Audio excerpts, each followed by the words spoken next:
Et bien salut tout le monde de ces Project 7 et aujourd'hui nous allons continuer le travail sur la visionneuse d'images avancée. Donc ça c'est la deuxième partie dans laquelle on va gérer deux choses, donc supprimer l'image et changer le fond d'écran en utilisant l'image qu'on a sur le Picturebox. Donc définir en temps qu'arrière-plan. Donc deux options ici, donc on va double-cliquer sur supprimer ici, donc c'est dans le contexte menu strip qu'on avait ajouté. Donc on va faire un double-clic sur supprimer ici. Et donc dans les codes on a cet événement ici, donc ici on va supprimer l'image qu'on a dans le Picturebox actuellement et on va passer, ou bien on va afficher l'image suivante si on a plusieurs images.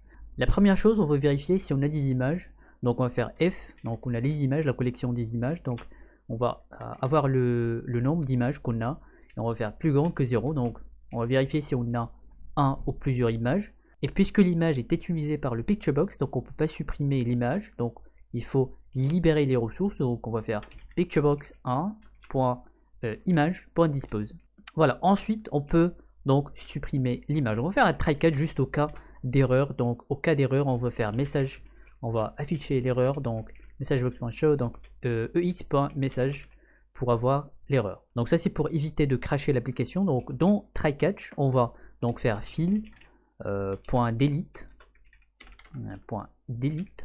Voilà, donc qu'est-ce qu'on veut supprimer?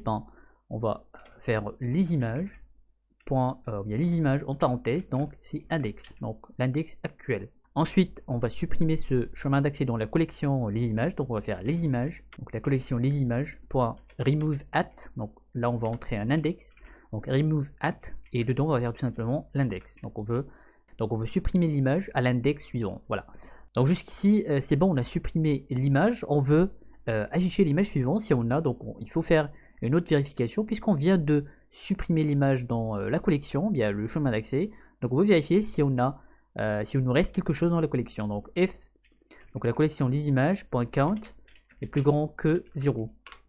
Voilà, donc et aussi il faut vérifier qu'on ne va pas dépasser la limite de la collection. Donc pour ce faire on va faire f index est plus grand que, donc les images .count -1. Donc si c'est le cas, on va faire index égale à 0 pour revenir au début. Après cette vérification, on va faire tout simplement picturebox1.image égale à image from file depuis un chemin d'accès. Et quel chemin d'accès? On va faire les images en parenthèse et index. Voilà. On va rapidement lancer l'application pour vérifier les choses. Donc on va donc ouvrir le dossier ici. Donc on va aussi vérifier si le fichier image est supprimé aussi. Donc on va faire ouvrir, donc on va sélectionner, donc voici donc le même dossier, on va sélectionner l'image 1 et donc bien sûr on peut aller suivant, donc on va supprimer par exemple cette image ici, on va faire un clic droit, supprimer, et là on voit dans le dossier que l'image a été supprimée avec succès. Donc on va faire la même chose pour cette image ici, juste pour vérifier. Donc ça supprime et on passe à l'image suivante. Donc on va faire, donc pour la dernière image, on va supprimer, voilà, donc l'image a été supprimée. Par contre pour la dernière image ici, elle est toujours là parce que la collection est vide et donc il faut indiquer qu'on veut rien afficher dans la Picturebox. Voilà, donc on va aller dans, on va revenir dans les codes. Ici on fait si les images .count est plus grand que 0, donc on va faire un else. Donc else, on va faire tout simplement Picturebox.image égale à nothing. Voilà, on veut rien afficher dans le Picturebox et donc ça c'est pour supprimer. Alors maintenant on va passer à définir en temps qu'arrière-plan, bien changer le fond d'écran. Donc on va faire un double clic et pour ce faire c'est très simple, il faut appeler une méthode, bien une fonction qui s'appelle system paramètre info. J'ai déjà fait un tutoriel sur comment changer le fond d'écran avec une application. Donc en bas de forme 1 je vais coller la fonction. Donc voici la fonction, donc c'est private declare auto fonction, bien function. Donc le nom c'est system paramètre info et donc c'est la librairie user32.dll, donc lib. Donc voici les paramètres de cette fonction. Voilà, et donc finalement c'est as integer. Et donc on va utiliser tout simplement cette fonction system paramètre info pour changer l'image de fond d'écran. Donc la première chose, on veut vérifier si on a quelque chose dans le Picturebox. Donc on va tout simplement faire f les images.count est plus grand que 0. Donc ça, on vérifie si on a des images, une ou plusieurs images. On va utiliser la fonction system paramètre info ici. Donc on va déclarer trois paramètres.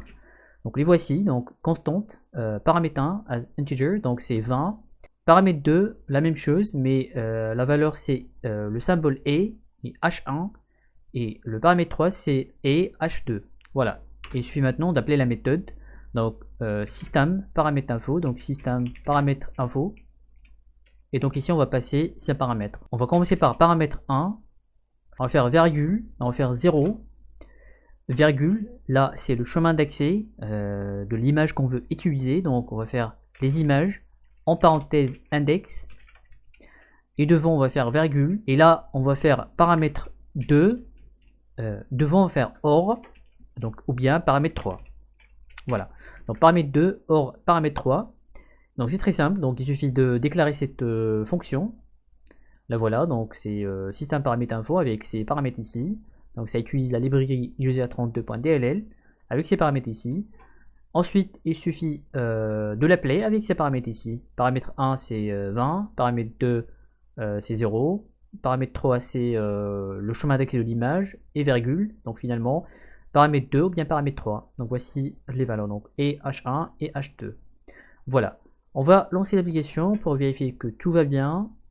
On va aller dans le bureau, donc on va afficher le bureau pour vérifier que ça fonctionne. Donc on va faire un clic droit, on va faire ouvrir, aller dans backup, j'ai choisi par exemple cette image ici. Je vais faire un clic droit, je vais faire définir en tant qu'arrière-plan, et donc on voit que effectivement ça s'est changé avec succès. Donc je vais revenir dans l'autre image, on va définir en tant qu'arrière-plan, donc voilà. Dans la description, en bas de la vidéo, vous allez trouver un lien de téléchargement de ce projet et aussi un lien vers la partie 1 si vous ne l'avez pas vu. Donc j'espère que cette vidéo vous aura plu. Si vous avez des questions, n'hésitez pas à commenter en bas. N'oubliez pas le j'aime et le commentaire et de vous abonner pour plus de vidéos. Voilà, c'était Projet X, je vous dis portez-vous bien et à la prochaine. Salut tout le monde.